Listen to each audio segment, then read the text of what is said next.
We want to be the first major entertainment studio to be bridging Web3. We're building here, and we really want to redefine the way that entertainment. I do not plan on selling to Disney or Amazon or Facebook, Nice. whatever. I want our pass holders to win ridiculous. Netflix is spending on content this year. Crazy. Disney is spending. We have to be able to compete with them. Hello, everybody. Welcome to another episode on the Tokenize show. Today, I'm here, Valerio, and Rafael is also joining me as our co-host. Unfortunately, Conrad could not make it today, but I am very, very happy because today we have a very, very special guest, Cameron Moulène. He is the CEO and co-founder of Non-Fungible Films, a very, very promising and new NFT project. Hello, Cameron Moulène. Thank you very much for taking the time and joining us. Hey, how's it going, guys? It's good to be here. I'll add, I'm the only founder of Non-Fungible Films. Thank you. It's great having you. So, Cameron, let's get right started. Could you give us a little brief introduction for everyone who doesn't know you yet? Just who are you and what do you do exactly at Non-Fungible Films? Well, I'm Cameron Moulène. Thank you for pronouncing my name right. Very few people do. It's usually Europeans who get it. It's a French name, right? It's a French name. I'm French. I was born there. I moved to LA when I was 2. I grew up here, started working when I was 13, 14. Was fortunate. I worked pretty consistently on some very cool projects and learned a lot about the industry. I have also worked as a writer and an aspiring producer on a bunch of different ventures and have sold and optioned some shows, and have always been very interested in crypto since 2017. And I found myself, as almost everyone in this space, really diving into NFTs early 2021. And with a group of partners, initially got completely swept away and, just fell in love with everything that Bored Ape Yacht Club was doing. And really advised this group to get as many as we possibly could. Which we did. And then the idea and inception for Non-Fungible Films really started with this aspiration and hope of doing a Bored Ape Yacht Club animated series. And we put that into development, and we went and shopped it around at major studios, had huge showrunners involved, and found that there was a big pushback with IP ownership at those major studios. And my response was like, well, you can't own the IP of the apes. That's just not how it works, especially if I go off and license other people's apes, which is what we wanted to do to bring the community in. I apologize for my squeaky chair. But so basically, the long and the short of it was I went, okay, I get this. I understand this model. I think it's a great example of the problems with the entertainment studios. So we're going to go off and find some solutions to it. And since NFF has become much, much more than just a production company with a project, we have 5 projects in development: Non-Fungible Heroes animated show, the Bored Ape animated show, Oscar Haley and the Great Beyond feature film, and 2 unannounced, very exciting projects. And we're building out a lot of really exciting tech for members of our community. So a Web3 native streaming platform, which will be for everyone, but member pass holders and crypto natives with the appropriate tokens will really benefit because it will be token gated, and that will grant access. We are building out a creator studio so that holders of our NFTs get to experience the next iteration of what IP ownership can really offer. Our goal here is to be a self-animator, self-voiceover, and tethered to an augmented reality mobile app, so that you can really bring your assets to life and engage with them in real world, and maybe use that as a proof of concept to actually go and get a commercial partnership deal or a licensing agreement with a animated platform. And then also a full gaming vertical where with Oscar Haley and the Great Beyond, which is our first big piece of IP, we plan on building out a global augmented reality game a la Pokemon Go that will offer, battling at geotagged locations where you can mint on site if you beat the monsters. And it's this, global and very interactive game. Wow. Sounds very, very cool and fancy. So when are you guys launching then? I think it's something in April, right? So our membership, the order of events that are important, and I'm not sure, when will people be listening to this? I mean, it's pretty much you can decide when exactly you want to upload it. Great. Well, so on the 30th of March or the 31st, we're announcing our advisory board. And that is a group of former studio heads, like major global studio heads, some AAA talent on the entertainment side, and some very, very savvy crypto and NFT native individuals, along with myself. And that will be very exciting because I think it'll be a huge legitimizer for what we're building. We'll have some content that's released. And then on the 10th of April, we are going to have our first mint for the membership pass into the NFF ecosystem. That is the best parallel I've been able to give to that is imagine if in 1930 Walt Disney came to you and he said, listen, I'm going to give you this pass, and this pass is going to give you a Mickey Mouse, a Minnie Mouse, a Donald Duck, 3 or 4 princesses, and a little baby lion. We're going to go tell our stories here at my company. And your assets are going to be valued pretty closely tethered to how well we do in terms of our storytelling. But we want you to go tell stories with what you get because you own those. And if you do a good job, we want to partner with you and help you go off and make more. And that's the real goal here is that we want true ownership of IP within our community. And we want people to go off and tell stories. We want to empower them to really be creators and for them to have voices within our collections. And then also we're looking at how we can partner with other collections and really accelerate their storytelling. So that's our first piece that we're selling out to the market, which is the member pass. Right now, the date is tentatively April 10th. I don't think it will be later, maybe a day or two earlier. And the mint price will be around 1 ETH, right? It is 1 ETH, yeah. And you can mint it in Ape or in Ether. The Ape cost will be tethered as closely as possible to the ETH cost. I'm sure people are going to game it. We encourage it. We're all gamers at heart. So if you can find a way to save yourself a little, we're all for it.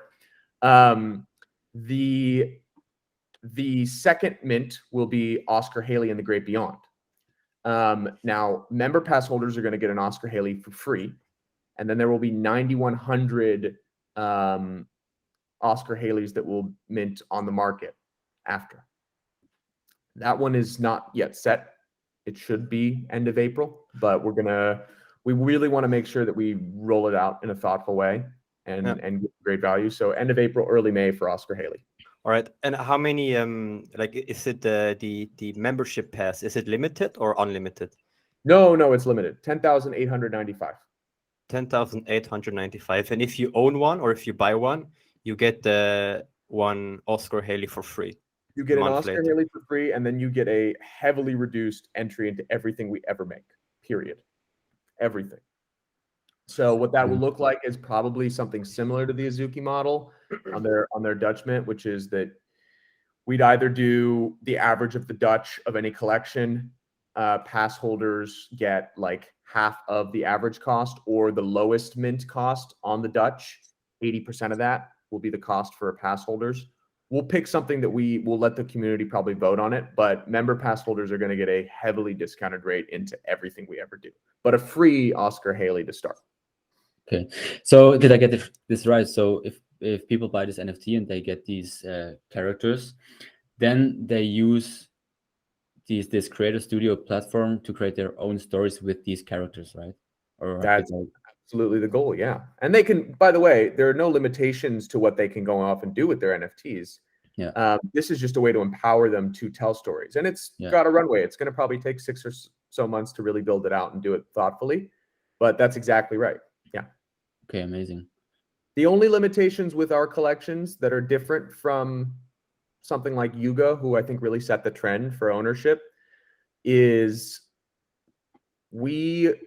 you are not allowed to use your NFF characters for politics, okay, for adult markets and illegal markets. So like, we're not comfortable seeing an Oscar Haley in a porn scene, but anything outside of that, like unless Trump makes it his primary character, like no Trump, no porn, otherwise you're good to go.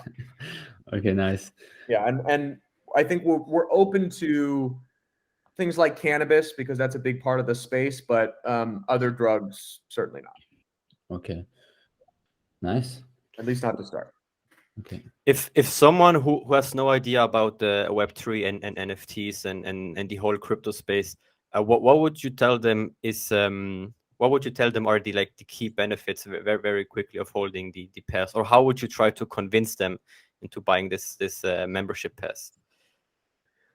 Well, look, I mean, I think the biggest element of conviction will be this board that's announced. It's not small throwaway names. These are names that every single person that you and I know probably have heard of and are aware of.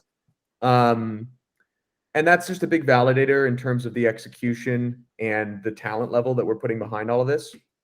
The biggest value proposition for the pass is simply that we are going to be a studio that will be around for a very long time. We're planning on making a lot of content and working with massive IP houses globally. So big comic groups, big studios with lots of IP who want thoughtful entries into Web3. We're going to be their partner on delivering that. And our member pass holders will be the primary winner of everything. You know, we want them to have a cheap entry point. We want them to be involved with everything from early access to, you know, like benefits of a token maybe someday, like everything like that. And the real value is that Walt Disney analogy. It's like, okay, you know, if you believe that this is going to be a great entertainment studio and it's going to come from Web3, do you want to be an owner in every single collection that they ever build out? Because that's what the pass affords. Nice. I have a question. So you have these NFF characters, right? Yeah. And are they already tied to a story, like a main story, and or is it just really just the characters and people go on and build their own stuff? Well, so it's a great question. Right now, I would say that there's 3 primary pieces of IP that we're working with. There's Oscar Haley and the Great Beyond, which is an NFF project I came up with. Yeah. It was 6 years in development. The story of that is available on our site, just the early backstory. There's Non-Fungible Heroes that we have a partnership with. There is a script already written around a one-of-one character there called the Night Ape. And we're in development on that and tweaking that script and getting it ready for market for an animated series. And then there is our Bored Ape project. So our Bored Ape project, our group has about 27 Bored Apes. And then I've gotten licensing rights from a bunch of major holders like Tropo, Franklin, and a bunch of great individuals where I think we're roughly at like the 75 ape signed on to the agreement at this point. So we have a big cast of apes that we plan on using, and the goal there will be that the community gets to cast them. So there will be a few key apes that we'll cast into main character roles, and then we're going to put it up to vote. So we'll do our character archetypes, write those out, and the community will get to see, okay, so we're looking for a doctor, and then we give them a slate of 50 apes and go, who do you think the best doctor is?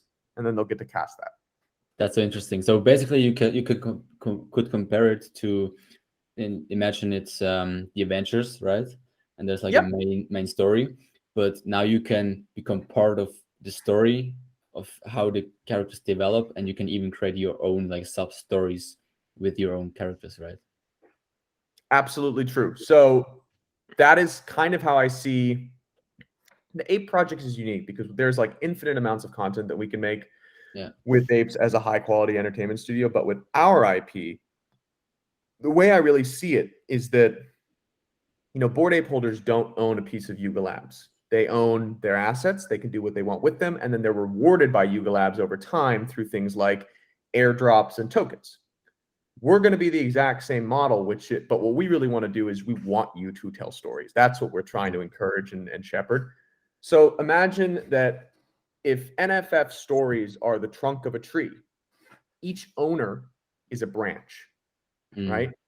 And we want your asset to be a branch with as many different leaves and fruit that you can come up with and blossom that out. And that is the whole idea, is that yes, you're not a, you know, you're a part of the trunk because you come from it, but you are your own branch and you have full autonomy to go off and grow and develop that. And we want to empower you with tools to do so. That's so interesting. It's all part of the same tree. And the idea really is that, you know, I wouldn't call this like a thesis or anything, but like, I think sequels suck and they're boring. I think the multiverse is awesome. Yeah, I love it too. Right? So for me, the idea of doing like a rehashed Fast and Furious 9, that gets really old. Yeah. But if you've got 10,000 characters and they're all in the same world and I want to know each of their backstories, well, now I've got 10,000 different stories, right? Yeah. It's so insane. So that's what's super exciting. Nice. Sorry, maybe my questions are a little bit basic because I'm not into it as much as other people, but Those are really important questions because most people in the world don't know much. Okay, nice. Yeah. So basically, if you buy an NFT, have you access to certain characters, right? And if you want to create your own story with these characters, can you use other characters from this like multiverse, or can you only work with the characters that you own an NFT of? Like, how does that work? Yeah, I would say more so than access, you have ownership. Yeah. So more so than access, if you buy an NFT, at least an NFF NFT. I can't speak for the licensing rights of other companies, but our NFTs, you own that asset, right? You own it outright within the parameters of those 3 markets that we don't want you developing content in. So you can do whatever it is that you want. If you can make a deal with Coca-Cola, go make that deal with Coca-Cola. We champion you for doing that. Yeah. If you can go make a great animated series, we'll probably want to partner with you to help you make it and give you money to do it. Yeah. So yes, you don't own other people's NFTs because all the assets will be individually owned or owned by a person or another. Yes. What you can do is make partnerships. You know, I've been very successful in making partnerships with other apes who just wanted to see their apes in collections and in projects. And so we would encourage that too. I think that's a great community element. It's like you and I both own an Oscar Haley and you're like, hey, I think we could do a great twin story with both of ours. I go, great, let's do it. Amazing. And I guess you have a Discord or something where other people which hold a certain NFTs can interact with each other, right? And oh yeah, we've got our Discord is live now. I think in 3 days we're up to like 5,500 people. Oh, nice. Wow. Yep. Great. It's going very, very well. And you know, again, I'm telling you on the 30th. Yeah, I'm excited. we're gonna shake the place up. Nice. So for what people is it like a must buy NFT? And maybe for what people with different interests does it not make sense? For example, do you have to be like a content creator at the moment and create stuff? No, I mean, look, I think that there's a lot. You understand how the market works, right? So generally, if you're early, things go up in price. We hope that our collections are really notable and that we want to be the first major entertainment studio to be bridging Web3 with mainstream media. So I would encourage anyone on the spectrum of collector to creator that there's a tremendous amount of value in owning our pass. You will be getting access to every collection we ever make. And whether that's something that you want to create with or not, we plan on having them be some very, very interesting collections to be involved with. And that's not just a monetary thing. It's just I think that the communities and the community at large will be really unique. And our goal here is to have very forward-thinking, like luminary people be a part of this project, because our whole, it's a thing for builders. I guess we're a collective for builders. Whether you're a creator or whether you're someone who's just building in Web3, we're building here. And we really want to redefine the way that entertainment is consumed and owned on a global scale. And if that interests you, you should be involved. Because I want you involved as someone in Web3 or outside of it who just goes, this is fucking crazy. I want to try and understand more, For sure. So where can our interested listeners get involved and buy this NFT? Do you have any links or something? Yeah, well, they'll mint natively on the NonFungibleFilms.io website. That will be the first mint. Oscar Haley is going to have its own standalone site. We're building now to do that mint for the 9100 after. Another big part of it is like member pass holders are going to be the biggest winners. Like there's just no doubt, right? They're going to get entry into everything. But I am boosting the supply of our tokens from almost every collection from 10 to 20,000 after the member pass, so that we can always include additional people into the community. And that's really important because the space is so new. We feel like it's huge because we're living in it, but it's so small relative to the global population, relative to the amount of people who are going to find this interesting and want to be involved, that we always want to give an entry point for more people. We always want more people to be able to come in and experience how valuable this community is, how valuable ownership is. So all of our collections will likely be 20K plus moving forward. I like that a lot, actually. So for everyone watching this episode on YouTube, make sure to check out the description box down below, because every links that Cameron just mentioned will be listed there, and you can check it out for yourself. Woo! And I have an amazing question. Like, that interests me. Like, what do you see NFF in? Where do you see NFF in 10 years? Like 2032, you're still the founder. You're involved in the project. Like, what does it look like? Flip the mouse. What I think. Is a joke, but it's not. I really think that what we're working towards here is a new level of empowerment for individuals and their relationship with media and ownership in media. Now, a lot of that is just tethered to the fundamental tech behind non-fungible tokens and blockchain, but a lot of it is tied to what we plan on building out for holders. So, where do I see us really in 10 years? I see us as a global player in entertainment focused on really interesting projects in gaming, media, and by media, I mean film, TV, short form content, YouTube, Twitch, streaming, and NFTs and Web3 native projects as well, and building out as many high-level engagement projects in those spaces as we possibly can. So we have a lot of ideas. I want to redefine what empowerment means for individuals when they own something digitally and what they can really do with it. And then we have things that I couldn't possibly even dream of yet that will come about because the technology is so fast right now and so much is happening so quickly that I'm sure someone will put something in front of us where we go, oh my God, that's going to be a core of the business in 5 years. But yeah, I see us really redefining entertainment and how people engage with that and being a major player on a global level. Love it. And always maintaining, I'll tell you this, in 10 years, we will still be a Web3 company. Nice. My goal here, I do not plan on selling to Disney or Amazon or Facebook or whatever. That's I want our pass holders to win ridiculously. Like what Yuga has done for me and other Bored Ape holders, I want to be able to offer that to the pass holders in a different way because it will be a different model, but that and more. That's amazing to hear because, like, from the outside perspective, NFTs, many people see it as like scams and stuff like that. And I've heard of a lot of projects where like the intention of the founders are just to use the hype and make a quick like cash grab. And what I can hear out from you is that you are really like, your focus is creating value and for the holders and to create something that excites you and is a benefit to the community and in 10 years maybe the whole world. Maybe sooner than 10 years, but I think in 10 years we'll hopefully be there. Yeah, I mean, look, there's no cash grab.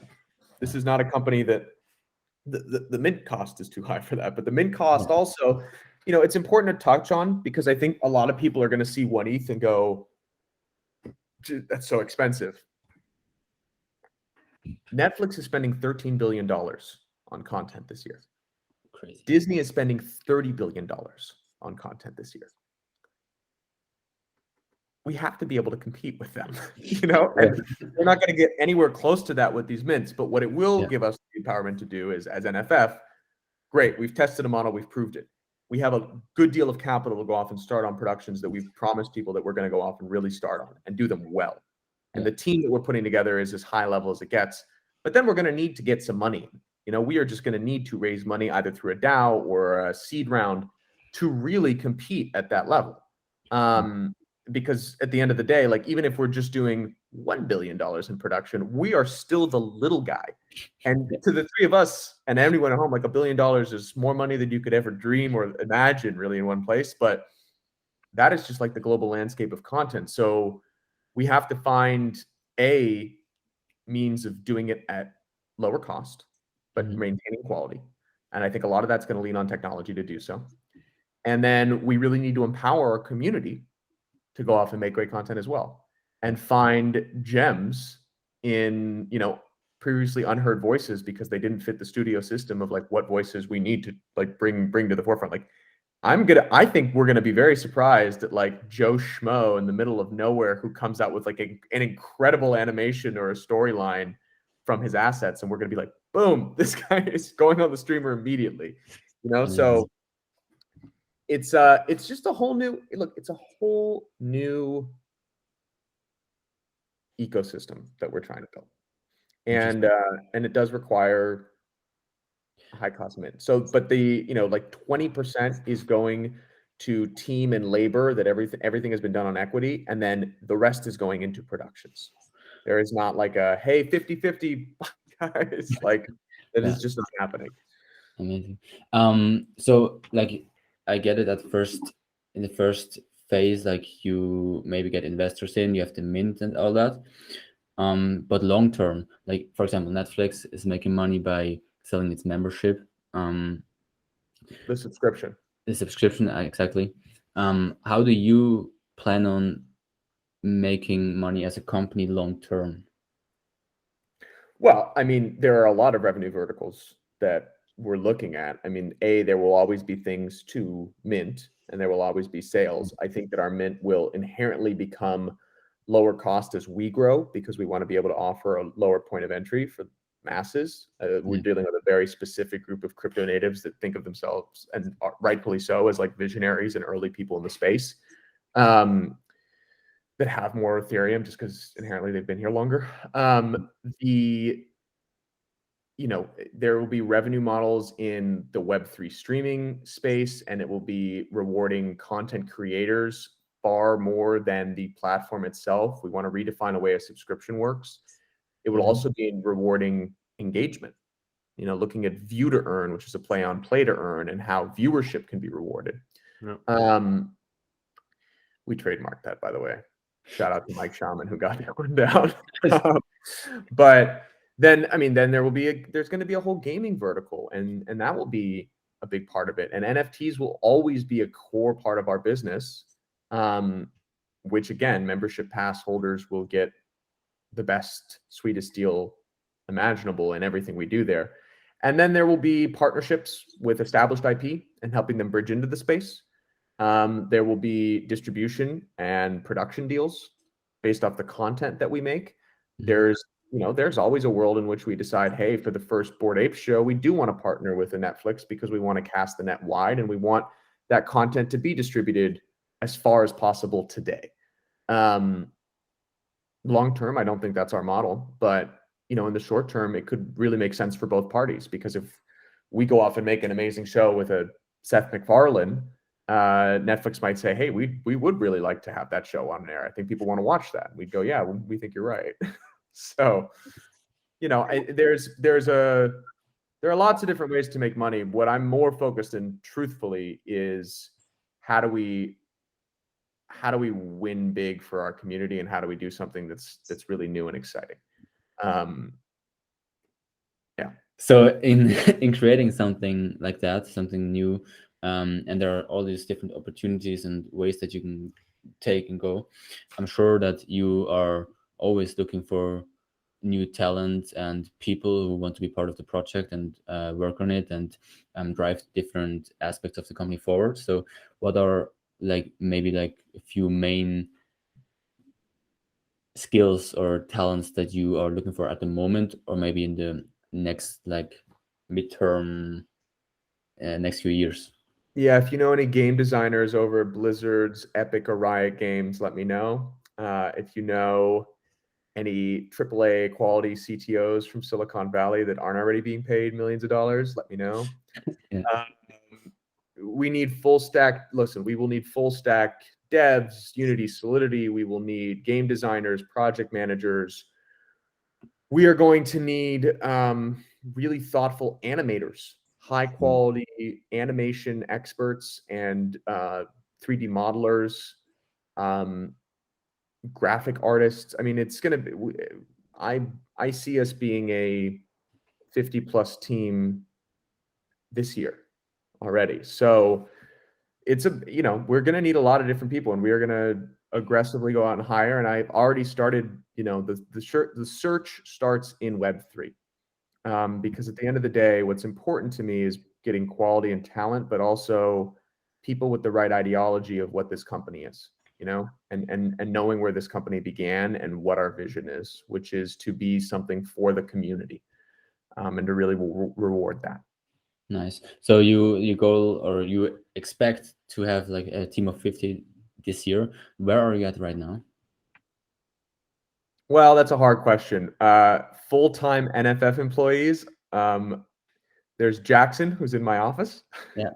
And that's really about it. We have a great partnership with a studio called BBCO that founded Non-Fungible Heroes. And we have basically, we've commandeered that whole 20-person team, as well as, about 30 contractors outside. So we're probably at around 30 total right now that are really part of this project and team and everything building up. And then there's the advisory, which is 6-7 people. So I would say real NFF is probably 8 people right now. Yeah. And then we have about 30 people who are helping put everything together. Look, I've put a few posts on Twitter about what we're looking for, and we really need great animators who are interested in like full-time jobs, and 3D modelers. And our next big hire is going to be an incredible CTO who can really have a vision for the creator studio and the Web3 streaming platform, as well as our whole gaming vertical, which probably, so we really need a visionary there. And then I think that person will really take lead on hiring all the devs. But we have, so I would really, my answer is, if you're in animation, we need you now. Submit, please. Send us everything. On the tech side, I know what my strong suits are, and I know what they're not. And like, I am not a dev. So I think I'm going to be looking for a really incredible partner to really take lead on that. Because I've come up with all these ideas, but like, I can't write the code for them. So we got to find the right people to do that. And where do you see sorry? Where What's do you see yourself within the company? Like, in what position? What are the things that you want to be working on a daily basis? Like what's your passion within the project? Man, look, if I'm being totally honest, I have a lot of great ideas. So I'm really that guy in the room, where the team will be working on 4 or 5 projects that I've already like kind of put together, and then I go like, oh guys, we got to do this. This is going to be great. And then everyone's like, you want this? You want to start this now? I go, yeah, we got to start this now. But I do other things decently as well. So I think I'll always be CEO. I'll always be running the company and overseeing everything. And something that I am comfortable with, and that I do think I've done well, is put a great team together. So I think that, and I think that's necessary. So just putting the right teams together in each vertical, as which I really see them being 3 separate ones: gaming, film, TV, and Web3 native content and community ownership. And then kind of working with the people I put to lead each of those, to really execute on long-term vision. Great. Maybe I'm sorry, I'm interested. Can we go a little bit in your background? Like, you said that you started working on interesting project. I guess it's not NFT projects, but at age 13. So what were you working on there? Were you always involved in like storytelling and stuff like that? Like, what was your background? Yeah, I mean, look, I grew up in LA, and I you know, when you do that and you grow up in a certain bubble, your life is just storytelling and storytellers. The parents of all my best friends were globally recognized big storytellers. My mom worked, you know, tangentially in the industry, and it's always been my passion. So I did a bunch of shows as a teenager: Secret Life of American Teenager, Raising Hope, Happy Land, ran on Foursome for 4 seasons, and then some movies sprinkled in between all of that. And then wrote scripts with my brother, optioned them, and have always just been, you know, I've worked at production companies, just been fascinated with that space. Yeah. It's everything I live and breathe, and I'm a big cinephile. I love telling stories. And then, you know, I've always also had companies on the side. You know, a big company that has really afforded my entry into Web3 was this company, COVID Production Services. It's a nationwide testing and logistics company for COVID on productions, and we work with a lot of the major studios in supplying rapid antigen tests and W-9 contractors who can service them on site with nurses. And that taught me a lot about how to run a successful, you know, 8-figure valuation company, and how to execute on big logistics issues on a wide level. But then before that, I had a huge, what most people would consider a big failure, but I thought of as an incredible lesson, which was this company called Budsbox. It was a great idea. It was a subscription box for cannabis, and it was going to be California native and then branch out to multiple states, and just did not have the capital to execute on the vision of it all. Also, like, cannabis is riddled with regulatory issues and tax implications that make it very hard to be profitable when you're doing a legal market versus Black illegal market. And so that just like never really took off. But I learned, it was like doing a crash course in business in the hardest possible way ever, because cannabis is the most regulated, difficult market to come into, because if you don't have $10 million for a micro business license, you can't even do anything yourself. And then you have to follow all the tax regulations, which are crazy. And then B, try and make that work with a subscription model, which is already inherently really hard, with churn rate and drop off and price point lock in, like all these variables that needed to be considered. And so when we got a good model together, we just didn't have the money. I was like, okay, at least I know this can be done. And there's no business that's going to scare me after this. Like, this was the scariest, hardest thing ever. And yeah, it didn't work, but at the same time, I learned a lot. And so those have been like the 2 biggest businesses that I've built and worked on. And so I think it prepared me pretty well for everything I've set up at NFF. Speaking of it prepared you, like, if someone is watching this, I mean, there are a lot of people interested in the NFT space, and maybe there are people who want to start their own NFT company or project. First of all, like, what would you say are interesting things or interesting industries that you can go into using the technologies of NFTs? And what are the skills that you need to have, or that you at least have to build in case to build such a company? I mean, look, Web3 for everyone should feel like a place where there are no limits. Especially with the entry of something like the metaverse and variations of that, your limitations should be set by your imagination. So no idea is impossible, right? Just to start. As for like entry into the NFT market today versus when I got in, different, totally different markets. When I got in, there were a lot of rug pulls. People were not, you know, everyone was just trying to flip. And some people were doing so very well, and other people's not so much, and losing a lot of money. And I think we're starting to see a thoughtful evolution where people are a little more skeptical of projects and would like a docs team and would like a little more understanding of what the real roadmap and how they're going to execute on that is. And but there are still, it's still rampant with good and bad projects, at least as like me as an investor in buying them would see them. And so a big part of NFF is actually going to be educational materials. An advisor on the Web3 side for NFF, Zeneca, has something great called Zen Academy. And I've already started talking to him about like, hey, is there something that we can do to really help build something like Zen Academy out, or even that within NFF or as a partner? Because I think that those types of voices, that type of content, which is really educational, like, okay, you, Raphael, who is not a big NFT native, like, how do we teach you what to be weary of in the market? How do we teach you what to look out for? What's let's also define all the vernacular and terms that we use natively on crypto Twitter. Where like, you probably don't know what a PFP means unless you like know what we're talking, right? Profile picture. But like I was on a call with publicists the other day, and I was saying these terms, and they were like, stop. What is a PFP and why do I feel 50 when I talk to you? And I was like, right, okay, sorry, let me back.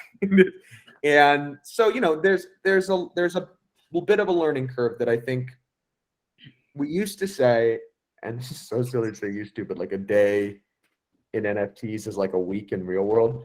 But like we used to say when I started that like the best way to learn how to get into NFTs is to put 20 grand in and then expect that your lessons will cost 10,000. Yeah. Because you'll lose half of it by making mistakes. And then hopefully if you're smart, you'll figure out what those mistakes were and you won't make them again. Yeah. And that's, by the way, what happened to me. To start, I probably had like 30 grand in ETH that I was like, I'm gonna use this for NFTs. I lost half of it immediately. Immediately. And on projects that I thought were really cool. Yeah. But some of them I'm still like, I wonder why that didn't work. And there needs to be great educational materials would really be my answer to that. And I don't think there is enough yet. But you also got into the Bored Apes pretty early, am I right? Yeah, but not incredibly early. I mean, I think we started getting those at around 10 ETH. So we weren't like, I wasn't a minter. No. And I also, those are owned by a group. So it was not all my capital that was put into all of those apes, there was probably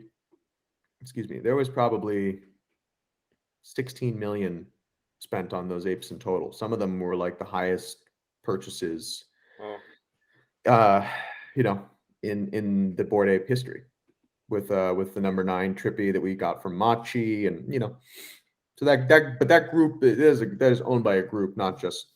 All right. Yeah. How many years ago did you get into crypto personally? I first started in 2017, but I was not even like a crypto Twitter native. I was, this was just something where I was like, oh, this is an interesting asset. Like I believe in decentralized finance and autonomy over your own, capital. Like I'm gonna get, and I never bought Bitcoin.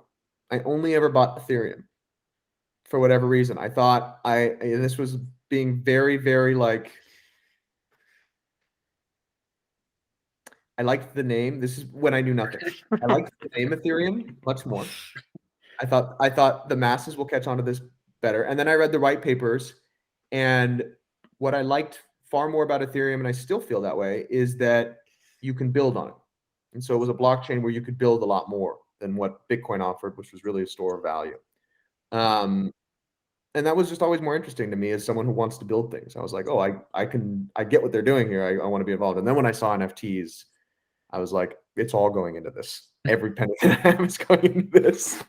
And so, Larry, you look at me like I'm crazy to have only gotten. Do you know why? Because with the people I talk with, they say like they're more into Bitcoin, and the main reason is because Bitcoin is way more decentralized than Ethereum, right? And the decentralization factor is very, very important for many people. That's basically why crypto was born, right? In the first place. So, ETH is less decentralized, but I also like the fact that you can build on top of it. But yes, it's cool. It's a really important point. I don't think total decentralization is better than total centralization. I think anything on one end of the spectrum or the other ends up being really bad. And this is just a larger thesis I have in life, which is that too much of anything is a bad thing. Like literally anything. You could pick your favorite thing in the world. If you're getting too much of it, it's a bad thing. So,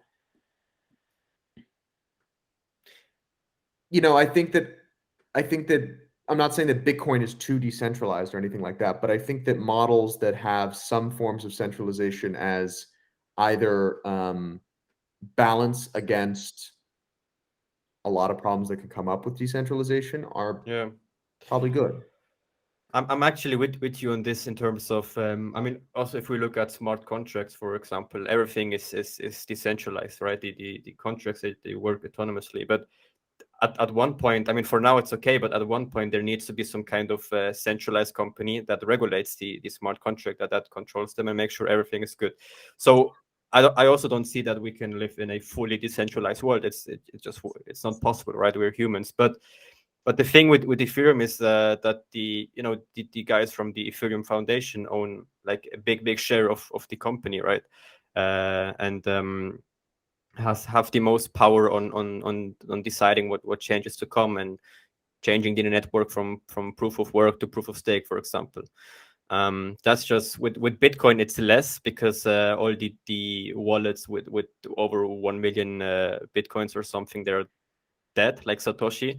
But if they come back, it's going to be looking similar like ETH. But yeah, I mean that's just my thoughts a little bit on that. Yeah. Do you have any thoughts on who Satoshi Nakamoto is? I mean, to be honest, I've been asking this question ever since 2020, and I mean, to be honest, I don't think it's just a random Japanese or Chinese guy that randomly created a peer-to-peer decentralized cash system in 2008, right after the financial crisis. I don't believe in coincidences, and I think for sure there's some kind of organization behind it. I don't think it's just one guy. There has to be some kind of organization behind it. And I mean, yeah, for now, I mean, of course, it's decentralized, but the main thing is that if you own a lot of Bitcoin, you own a lot of shares of the network, right? And you have the most power for future changes, right? And which is true for Ethereum, for example, or all the other shitcoins. But for Bitcoin, it's for now not the case because, as I said, Satoshi is dead. He was, I mean, if you Google Satoshi, he's in Wikipedia, it says that he died on a random infection, which I also don't believe in. But yeah, I mean, there's not many information. And to be honest, that's my theory, but I have no idea. If you go on Wikipedia, it says Satoshi Nakamoto died from a random infection. I went on the German Wikipedia, right? Because I live in Switzerland. And then I just typed in Satoshi Nakamoto and it says he died because of a, I don't remember the exact infection, but it says that he died 2014 of an infection. But they're not sure about it. It's just a theory that they think is the most likely one. Because they say, like, why would he not have sold his Bitcoins? Then they have a name, right? Then they have a name of who it would be. They have 5 people listed on Wikipedia who could be Satoshi Nakamoto, right? There's many theories. Also, there's a guy called Wright, I think, who or Craig, I don't remember his name exactly, who could be. One guy very obnoxious, Craig Wright. Yeah, Craig Wright, exactly. This guy. Hal Finney, Dorian Nakamoto, Nick's exactly. Right. There's a few potential people who it could be, but I mean, I don't see just one random guy building such a game changing I mean, invention of a blockchain. But yeah, I don't know, and I think we will never know, maybe, which will be a pity. But yeah, I think we'll know. You think we will? Yeah, at some point. I mean, certainly in our lifetimes, I think we will know, yeah. You think Satoshi will just reactivate his Twitter account saying, I'm back, guys, it's me?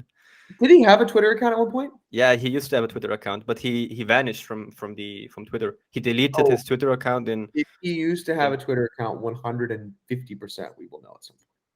He used to have a Twitter account. He used to have a GMX email address. You can see it on the white paper of Bitcoin. He was. Does that bounce now when you send emails? I have not sent the email, but I don't think you haven't sent an email. I'm sending an email today.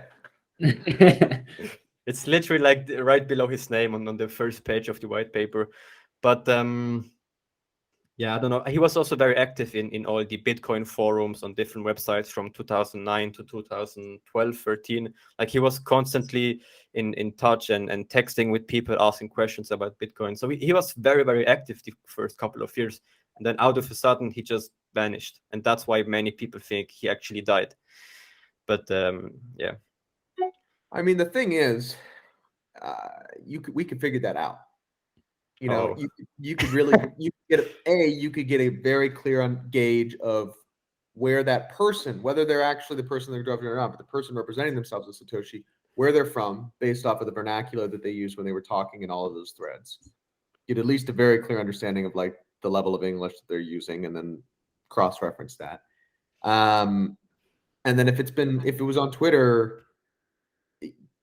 they have that information. They have an information of what servers he's using. Like you could figure it out, you know?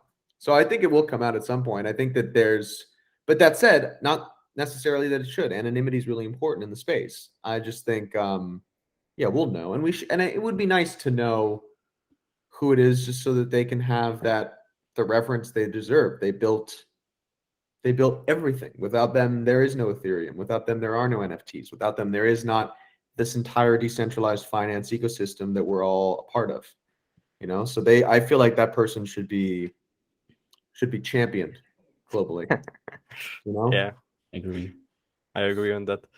But by the way, you just getting back on what you said earlier, that once NFT came, once the NFT technology got, or once you heard about it, you were like, yeah, I will go all in on that. But I'm asking myself, what exactly, like, was it one point, or when exactly did you decide to, or why exactly do you believe so much in the NFT technology? Entirely the Bored Apes. It was because they offered IP rights to holders. And again, that kind of just plays back into my background in Hollywood and storytelling. And we were all raised with the idea that like the owner of content is king and IP is content.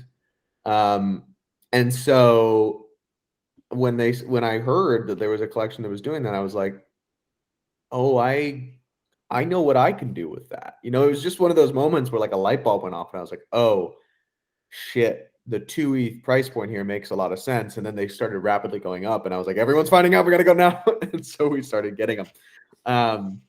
And the guy who turned me onto it is a guy on Twitter named NoCapRich, who I followed. He was like one of the first people when I was getting into crypto Twitter. I found him and he was funny.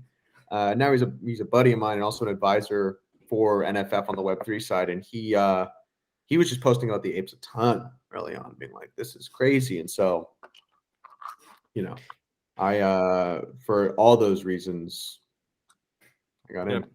You know what I like the most about you, Cameron, is the fact that you focus a lot on the value side of NFTs. You focus a lot on how it really brings value, and also it represents that in your company NFF.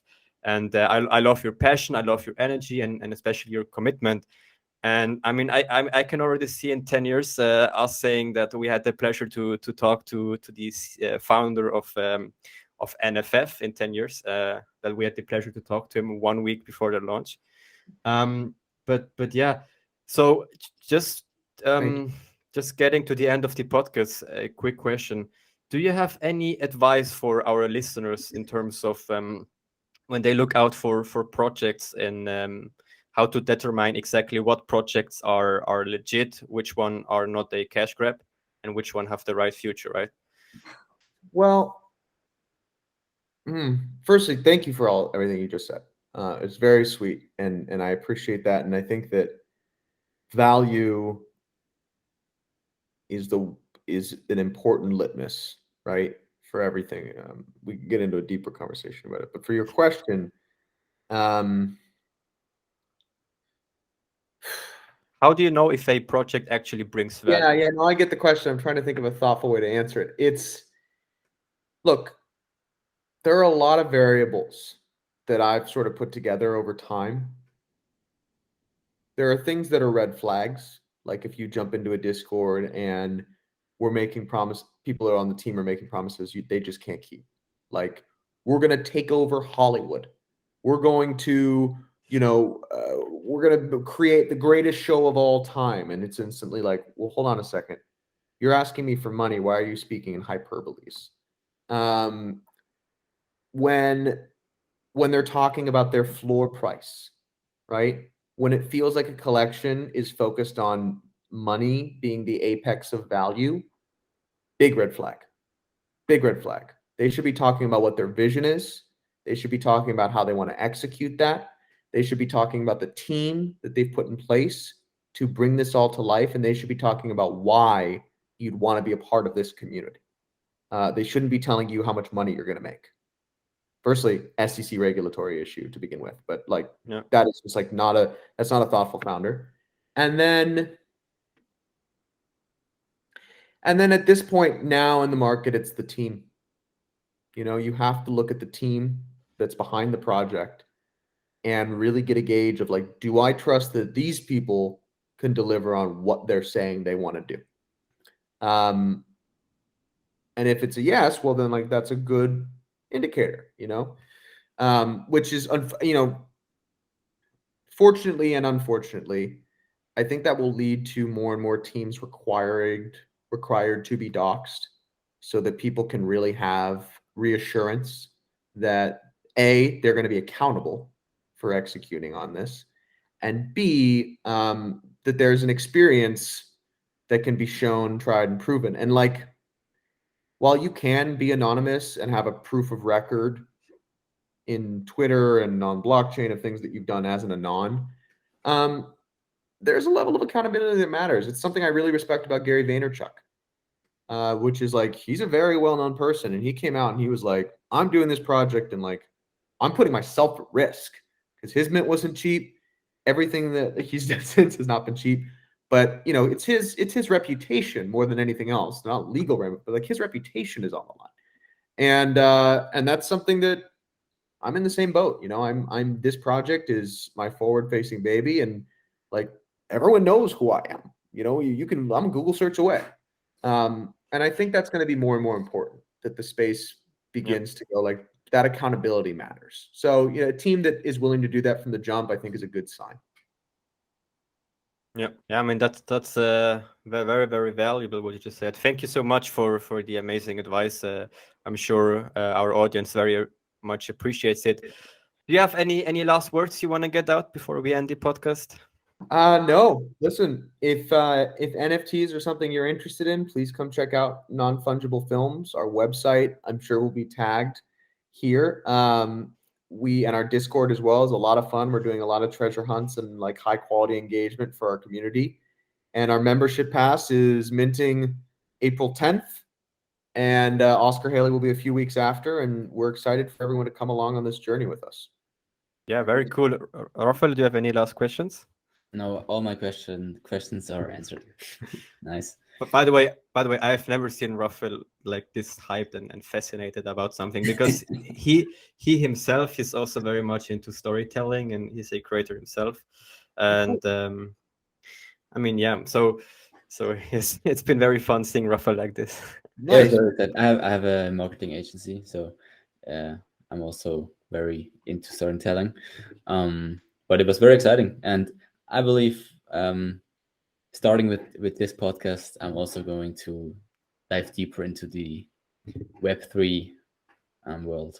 Oh man, you should. I had the most interesting space conversation the other day with someone who was like, a lot of animators and creators have reservations about Web3 and the ownership therein. And then she also said, well, a lot of people are happy just being paid on commission.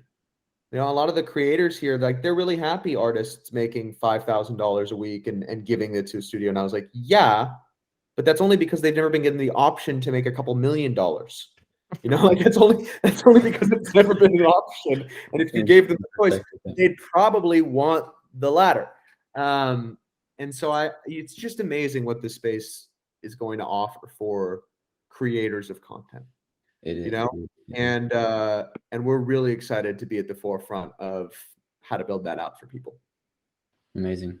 It was amazing to get to know you, to speak to you, and I'm looking forward to everything that happens from now on. Guys, thank you so much for having me, man. I feel the same. Have a wonderful day, and we'll talk soon, I'm sure.